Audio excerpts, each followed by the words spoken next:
to an audio newspaper full of very unserious, partially real stories that the world needs to hear. More listening and less reading than a newspaper, but equally as sexy. This is Paper News Out Loud. Hello and good evening. I'm your host, Diane Weathersby. Hello and good morning. I'm your co-host, Florence. Thank you for listening to Paper News Out Loud. Florence, how are your elbows? Strangely pointy and sharp, much like they have been throughout my entire childhood. I go through a lot of sweaters because of it, and also still torn to shreds from the brutal void attack the other day. Because my elbows are pointy, I tear through most household bandages. Short answer, not well, but thanks for asking. You know, I'm sorry that creature attacked you. I actually got to talk to a specialist about what to do with our void monster. His name is Casey Glenn Dinder, and he is an amateur animal psychic. Coincidentally, he recorded our conversation, the one between myself, Diane, and Casey, and he is going to broadcast it to the world on Thursday, February 1st. On a completely unrelated note, the creature and I need to lay low for a little while. Can we live in the gap under your bed for about 3 to 72 months? I think we figured out how to deal with the elbow thing, so that won't happen again. Yeah, better not happen again. I only have 8 elbows. I don't know what I'm going to do if I run out of more. But I suppose you can stay there. There's a trap door under there that my landlord doesn't know about that leads to my secret bunker.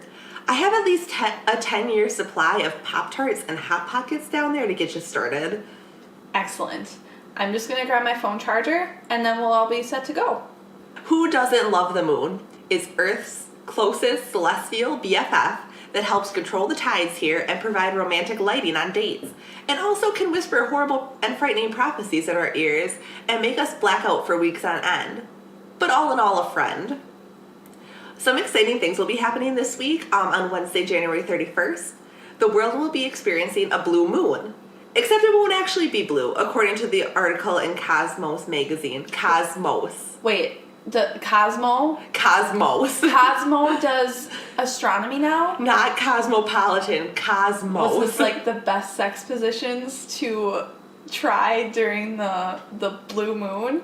Okay, we're just going to move on from this. So, it's not going to be blue, partially because we have a deep misunderstanding of what a blue moon is. There's a commonly held belief that a blue moon is when 2 full moons occur in 1 month.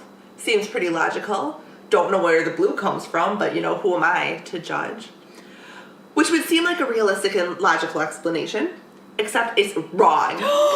Gasp from the audience. All thanks to an error that astronomer James Hugh Pruitt wrote in an article in 1945. That's extremely recent. 1945? Like, that's not... Oh, I thought you were being sarcastic. No, like, I always think of, like, this stuff as, like, you know, a really long time ago, like the 1600s. Like but, Socrates like, 1945, wrote it. like, I feel like you should just know what a blue moon is at that point. It's less than 100 years. It's true. Very good math. Okay, so what is a blue moon actually? Is it an ad campaign that the Blue Moon Brewing Company puts on to sell more beer? That would make sense. No. Oh. It's not that. That would be a crazy tactic just to sell some beer, and no one owns the moon. So, I'm leaving it at that. What a blue moon actually is a third full moon in any period that usually contains 3. That's cryptic. Very. The blue moon that's occurring on January 31st is not one of those typical 3 moons. What is a typical 3-moon cycle? I have no idea. The article did not say. And we did not do further research. So we can only guess this when 3 moons appear in the sky. Mm-hmm, mm-hmm. This moon will not be blue in color because it'll be copper red in color. In an astronomical event, this moon also is occurring in sync with the first total lunar eclipse since September 2015, which is pretty bananas. That one was pretty cool. I remember that one. Florence and I went out into a local park and laid on the back of my car to watch the eclipse. I do remember that. It was chilly. It was cold, I think. The back of my car was very comfortable. It was. Surprisingly. And we did not get attacked by wolves. It was a good day. That was the best part, yes. Kept all my hands. These 2 events haven't coincided in 150 years. So if you haven't already made plans to gaze up at this big beauty of a moon, you should. You'll never get to see an event like this again in your lifetime, most likely, unless you're immortal or a sentient rock who is safe from erosion. Just to make sure everyone is up to speed, a lunar eclipse is when the moon passes behind the Earth, falling into the Earth's shadow. So pretty much the sun, moon, and Earth are all briefly in line. Also, a friendly reminder that there is not an eclipse where the sun passes between the Earth and the moon, because we would die. We would all burn to crisps like the toast I left in the toaster for too long the other day. Did you crank it up to 9 again just to see what happens? I had it set at 5, which I haven't done with my new toaster yet, and it was too long. Because, I don't know, 4 just seemed like it wasn't getting toasty enough. I don't know. I have a lot of toast-related feelings. New technology, yes. Okay, so as previously mentioned, this is kind of an amazing and rare occasion. I decided to compile a list of ideas that you can do during this blue moon lunar eclipse hybrid to get the most out of the magic. Aww. Really seize the moment. Embrace the holiday. Okay, number 1, propose at the peak of the eclipse. You were going to do it anyways, and now you get to beat the Valentine's Day proposal rush. More importantly, the benevolent and gracious moon spirit is a sucker for romance flicks, so they'll bless your life together and make you fruitful with many successfully cooked meals and clean floors, even without sweeping. Break up with your significant other at the beginning of the eclipse. They were holding you back anyway, and it's been a long time coming. Break up with them directly before because it will be symbolic. The moon is a metaphor for you, and the shadow is a metaphor for you getting rid of the dead weight that has been dragging you down. You will better understand what the moon has gone through once you both return brighter and more full of hope than ever before. Transform into a werewolf. This one will take a little bit of background work. First, you'll have to contract the werewolf power. This can be done by sneaking into a werewolf den, or a secret order of werewolves, which frankly can be difficult to find and even harder to actually see. Or you can post an ad on Craigslist, which I have found helpful with contracting both the werewolf and the vampire curse. Once the curse has been contracted, you can just go wild on the lunar eclipse blue moon and ravage a bunch of villages and eat like 30 sheep. Or you might just turn a pleasant shade of blue and feel the whimsical touch of your childhood soul. This hasn't happened in 150 years, so we won't really know the effects. Yeah, it hasn't happened in living memory. Think about that. No one alive right now has seen with their own eyeballs and retinas the blue blood moon eclipse. Ask your boss for a raise. Most people are most open to new ideas in the middle of the night during a blue blood moon eclipse. The colors of the moon will activate the giving center in their brain and will increase the odds that they will say yes. If you work in a place that provides services to alligators, however, this has the opposite effect and you will likely lose your job. Mm-hmm. And alligators show up in more workplaces than you think. Like, I work in an office and we at least deal with an alligator once a month. Yeah. And you provide services for them, don't you? Yeah. Ordering transcripts. Normal things. Registering them for classes. Okay, do that ritual. You know, that one. The one that you have written on a pillowcase and that you need 30 pounds of lavender for. Might as well get it over with. Play flashlight tag with your friends under the full moon. It'll be a blast to get outside and run around under the bright, brilliant light of our nearest celestial neighbor. Just be careful for those pesky werewolves. They're going hog wild out there. Dip yourself into a barrel of rum and roll down the hill in that barrel. The lasers that the government has set up to fake the eclipse will change the composition of the rum and give you superpowers. There's no way to choose what kind of power you get, but any power is better than no power. You might just end up with a knack for hitting green lights, or you might be able to command possums to do your bidding. Whatever power you end up with, be sure to use it responsibly and as a force of good. For you gnomes out there, this strange lunar event also coincides with your pudding festival. Try moving the celebration outside, maybe on a patio under some string lights.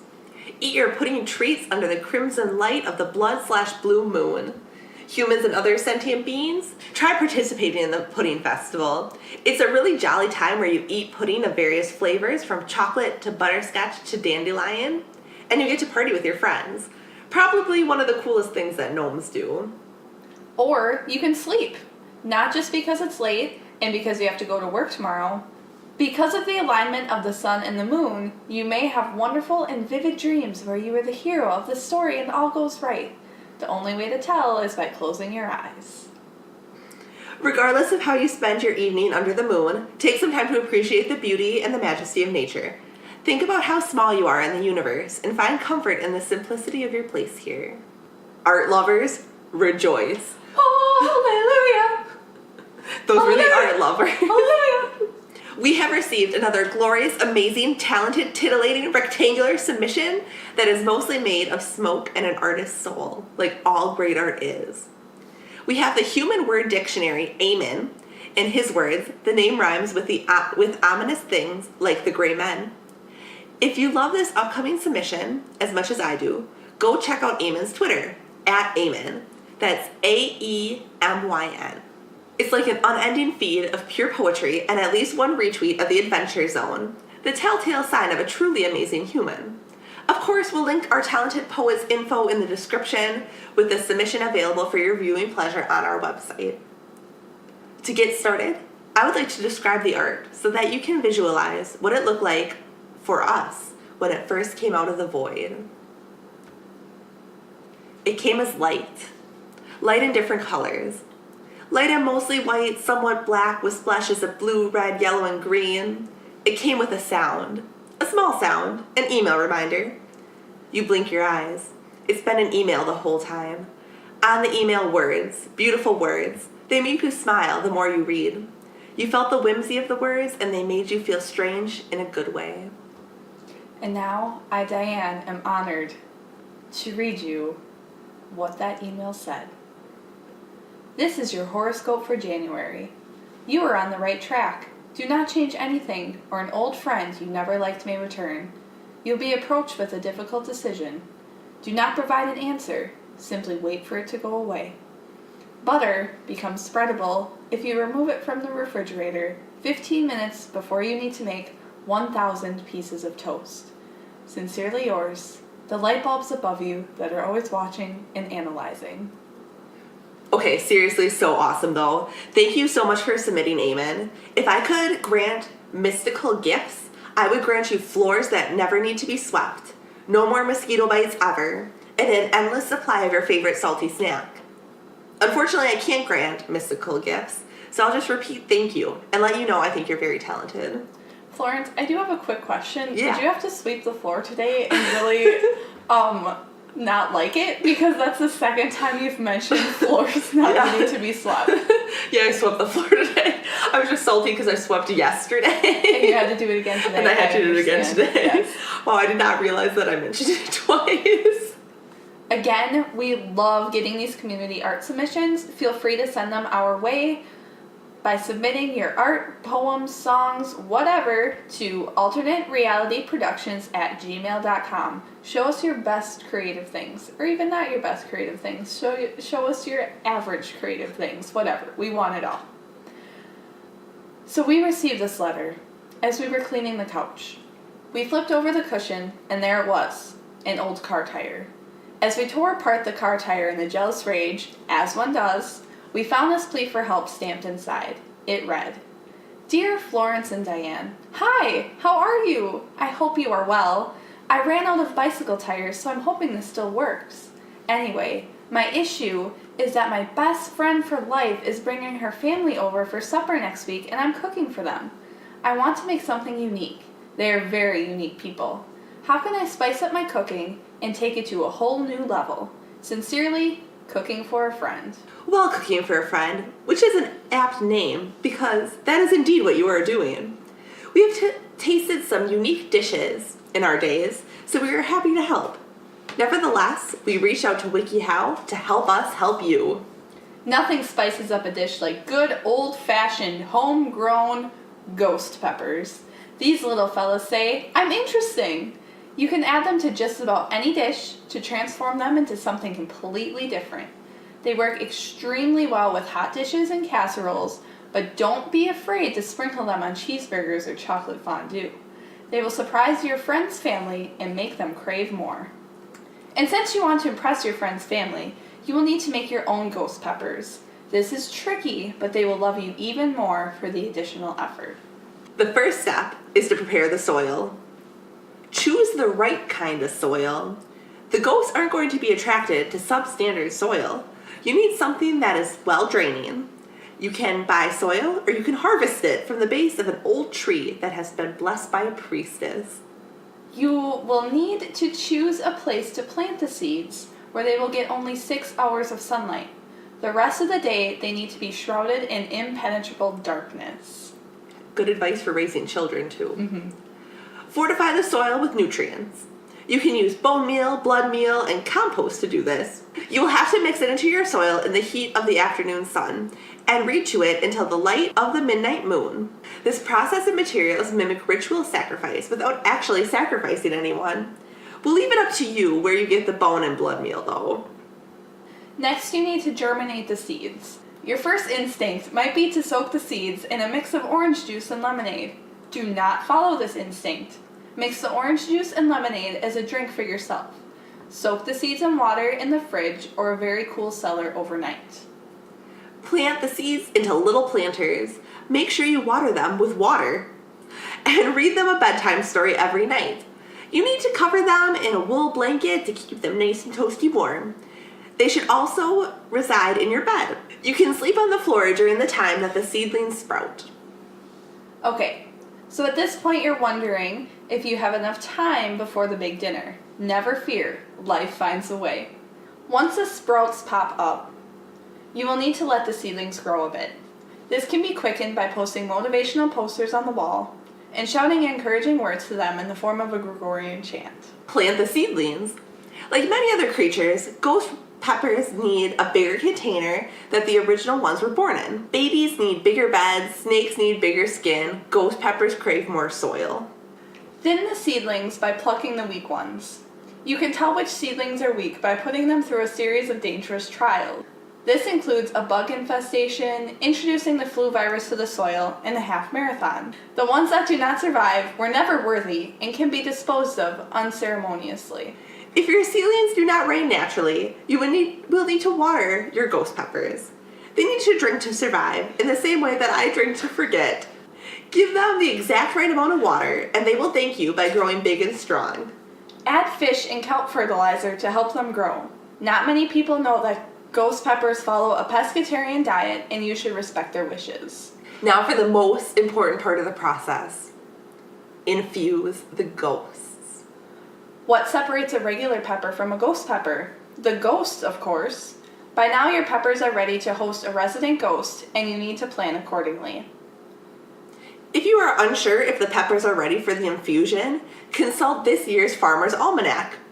You will need to whisper, "John Deere, send your knowledge onto me," to the almanac, and if your peppers are ready, they will begin to glow. Ghosts are everywhere.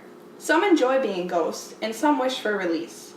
Transferring their essence into peppers is one of the few ways a ghost can pass into the next world. The key is attracting ghosts that are ready to cross over. To do this, you will need to buy a chocolate fondue machine and dump the contents onto the ground. Once your floor is covered in melted chocolate, you must lay prone in it. Make a chocolate angel in the chocolate. Any interested ghosts will show up in your home. Point loudly at the peppers to indicate that they are at the prime time for infusion. Write the recipe for the dish that you are going to make for your friend's family on posters to show the ghosts that the peppers will be consumed within a reasonable amount of time. You will know that the ghosts have bonded with the peppers when they sing triumphantly. Sometimes bugs will try to eat your peppers before you get the opportunity to eat them yourself. You will need to fortify your garden so they can't get in. Hire a bodyguard to keep watch over your peppers at all times of the day to protect them. Once your peppers are bright red from the ghost essence and the size of your finger, they are ready to be picked. Talk to them about what is happening next so they understand why you are touching them. Wear protective clothing when handling the peppers. This involves full body chainmail. Some ghosts will be having second thoughts about the infusion and will try to fight back. Don't worry too much because once the infusion is complete, they cannot get out, but they can cause quite a fuss. They've been known to fashion rudimentary weapons from bed sheets that can be quite deadly. Your chainmail should protect you from the worst of their blows. Finally, make the recipe. Once you have the ghost peppers all grown, infused, and picked, you're ready to actually cook with them. Okay, now that we have our mildly haunted heartburn death peppers, let's get cooking with them. Since your friend's parents seem pretty cool, you're probably going to want to finish off the meal with something classy and tasteful. The classiest, tastiest thing I can think of is a chocolate mousse, infused with ghost pepper fire and garnished with those damn beautiful ghost peppers. Here's what we'll need. 13 ounces of bitter or semi-sweet chocolate. The best way to get bitter chocolate is to find one that is currently feuding with its family. 2 tablespoons unsalted butter. 2 large egg yolks. Life hack. Use the leftover egg whites and add them to your old-fashioned oatmeal when you're cooking in the morning. The eggs will cook, add protein to your breakfast, and prevent food waste, so it'll win all around. 1.5 cups heavy cream. 2 tablespoons superfine sugar. I'm talking Bruno Mars level fine. To achieve this, pulse the sugar in a food processor a few times. 1 teaspoon vanilla extract. 30 to 40 ghost peppers. Okay, first you'll want to chop that bitter chocolate into little slivers, add butter, and melt it. The best way to do this is to either put it in the heart of a dying star or microwave it at 35 to 40 second intervals until it's completely melted, mixing between each microwave. Whisk in those egg yolks until they're all whisked together and let them cool. Pour the cream into a chilled bowl. You can achieve this by putting a glass or metal bowl in the freezer for 15 minutes. Once you have the cream, stir in half the whole ghost peppers. Let it infuse for 3 years. Once that's done, take the whole ghost pepper out and properly bury them. Then you'll beat the cream with a mixer on medium until it thickens. Add the sugar and vanilla. Continue to whisk until it forms stiff peaks, like the sturdiest mountain you can think of. Fold the whipped cream into your prepared chocolate mixture. Thinly slice the peppers and artistically arrange them into exact replicas of your friends and her parents' faces on top of the mousse. Chill, and then serve when dessert time rolls around. This dish is a real showstopper. Granted, if you used all your ghost peppers for dinner, you could probably nix them and the recipe should still be tasty without them. Bon appetit. That sounds like something delicious, and I think I'll be trying that this Sunday. For the Super Bowl. Hey Florence, can you pull this train into the motivation station? Choo choo. Mornings are historically the worst part of the day. Most of the time, you have to roll out of bed and do something you really would rather not do. What kind of tricks do you use to motivate yourself to get out of bed in the morning, instead of curling back up in your blankets like a human cocoon? The key to getting up in the morning is to prepare for it the night before. I have a system set up where after my alarm goes off 3 times, my bed starts getting lowered into a pit of sharks. Every time I snooze the alarm, the bed drops a foot. Usually, I'm able to find the motivation to get up before the sharks start nipping at my toes. Even though I am out of bed, however, it is still too easy to lay down on the floor and fall asleep. To help motivate myself to keep going, I leave a trail of Reese's flavored coffee creamer to my coffee pot. The smell of that delicious creamer is enough to give me the gumption I need to start my day. Wow, do you get ants with all the coffee creamer all over the place? I threaten their families, so no. Okay, perfect. Life hack, everyone. Okay, well, personally, I reset my internal clock so that 5:30 in the morning actually feels like 2 o'clock in the afternoon. By making this adjustment, I just feel like I'm sleeping in every day, even though I'm actually waking up ungodly early. There are some downfalls for sure, like I need to go to sleep at 4:30 in the evening in order to make this happen, and it's ruined all my relationships outside of work. But the satisfaction of sleeping that long makes it all worth my while. Our challenge for you this week is to find ways to wake up happy. We know you can do it, and your coffee maker will thank you. Today, I finally remembered that I am the parent of 3 plants, and I watered them. Little did I know that they became sentient and revolted. They took over my house, and now I am a prisoner. Please send help. Plants in revolt. That's a telltale sign that the podcast is coming to an end.